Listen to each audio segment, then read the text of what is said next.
নমস্কাৰ মই উৎপল শ্ৰী অৰবিন্দৰ সোসাইটিৰ প্ৰতিনিধি হৈ আপোনাক স্বাগতম জনালো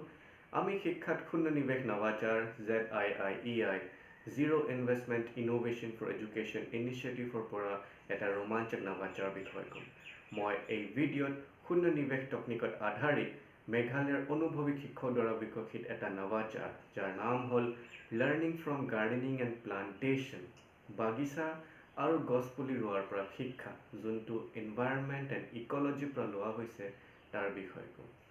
বাগিচা বা গাৰ্ডেনিং এক্টিভিটি ল'ৰা ছোৱালীবোৰ স্কুলত কৰি খুব ভাল পায় এই এক্টিভিটি দি ইহঁতৰ যিমান মটৰ স্কিলছ আছে বডিটো ফ্লেক্সিবল হৈ থাকে আৰু হাত ভৰিবোৰ চলাচল হৈ থাকে এই এক্টিভিটিটো কৰিবলৈ কাৰণে শিক্ষকে আগতে মৰ্ণিং এছেম্বলিত আমাৰ পৰ্যাৱৰণ সুৰক্ষাৰ বিষয়ে ইম্পৰ্টেঞ্চটো বুজায় আৰু তেতিয়া গছ গছনি কাটি দিয়া হয় কেনেকৈ গ্লোবাল ৱাৰ্মিং হয় কেনেকৈ বাতাৱৰণ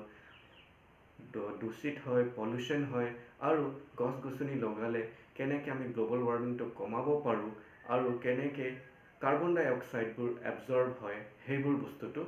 বুজায় আৰু সেনেকৈ প্ৰোৎসাহন দি ল'ৰা ছোৱালীবিলাকক উৎসাহিত কৰে যে তেখেতে গছ ৰুবলৈ কাৰণে গাৰ্ডেনিং বা প্লান্টেশ্যন এক্টিভিটি কৰিবলৈ কাৰণে আগভাগ লওঁ তাৰপিছত এটা জাগা নিৰ্দিষ্ট কৰা হয় য'ত এই এক্টিভিটিটো কৰোৱা হ'ব আৰু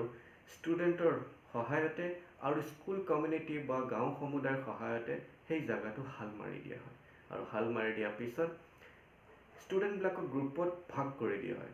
গ্ৰুপ A গ্ৰুপ B শিক্ষকে নিজৰ অনুযায়ী গ্ৰুপটো বিভাজিত কৰে আৰু যেনেকৈ গ্ৰুপ A কাম দিলে তোমালোকে ফুল গছৰ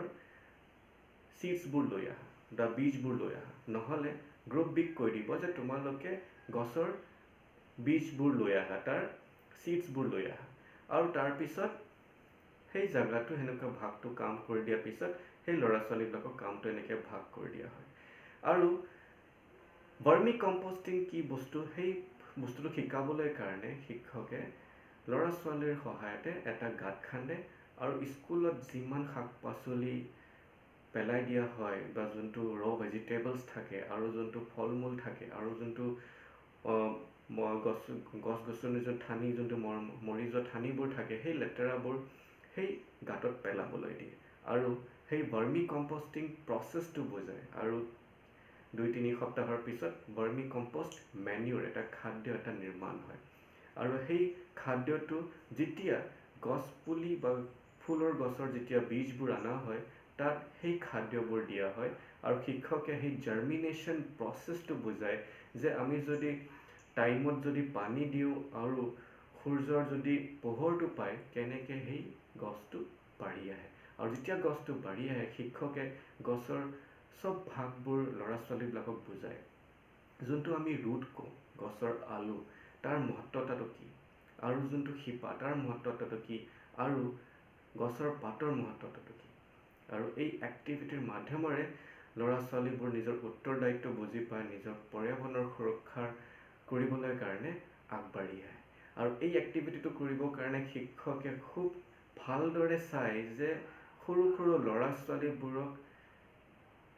এনেকুৱা কাম দিয়ক যাতে ইহঁতৰ কাপোৰবোৰ লেতেৰা নহওক ইয়াৰ কাৰণে গ্ৰেড 1 গ্ৰেড 2 অকল মাটি আৰু গছ পুলিৰ নিৰীক্ষণ কৰিবলৈ কাৰণে দিয়ে গ্ৰেড 3 4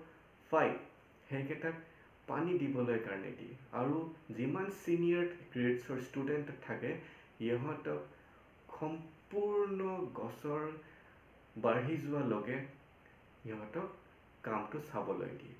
আমি আশা কৰোঁ আপুনি এই এক্টিভিটিটো নিজৰ স্কুলত বা ক্লাছৰুমত ক্ৰিয়ান্বিত কৰিব